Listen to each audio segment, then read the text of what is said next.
Hello and welcome back to again জামাই ষষ্ঠী part 2। তো এখন এখানে মাকে যেই ড্রেসটা পরে তোমরা দেখছো, এটা আমি মাকে জামাই ষষ্ঠীতে দিয়েছি।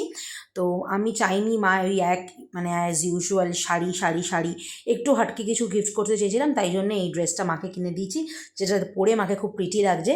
আর এখন যেটা তোমাদেরকে দেখাবো এই পুরো ভ্লগে, এই জামাই ষষ্ঠীর যে মেন রিচুয়াল যে পুজোটা হয়, আমাদের বাঙাল ভাষায় এটাকে ষাট ষষ্ঠী না কীরকম সামথিং বলে, যেটা এখন মা করে নিচ্ছে। আমাদের প্রত্যেককে বসিয়েই মা এই জিনিসটা করছে, হাওয়া দাওয়া পাখা দিয়ে, তারপরে এই খেজুর না কাঁঠাল পাতা সামথিং, এগুলো আমি জানি না অত কিছু।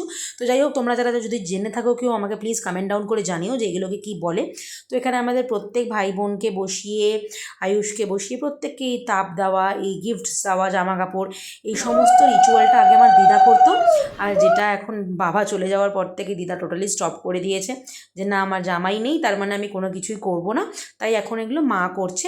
এবার দেখো, এবার আমার পালা, আমিও প্রণাম করে নিলাম, আর তার বদলে মা আমাকে খুব সুন্দর সুন্দর দুখানা টপ গিফট করছে। And thank you for that, আমার খুব পছন্দ হয়েছে টপগুলো। আর এখন মাকে মেয়ে বানিয়ে কুকু চলে এসছে এখানে, দেখো শুনতেই পাচ্ছ। মাকেও এরকম এরকম ষাট ষষ্ঠীর শার্ট দিয়ে তারপর একটা নাইটি গিফট করবে। মা হচ্ছে ওর বড় মেয়ে, আর ওর ছোটো মেয়েকেও এখন করবে। আর মা এখন কি বলছে তোমাদেরকে আমি বলে দিচ্ছি। মা বলছে মায়ের এই দুটো জিনিসই খুব পছন্দ হয়েছে, যেটা কুকুর দা নাইটি আর আমার দেওয়া ড্রেস।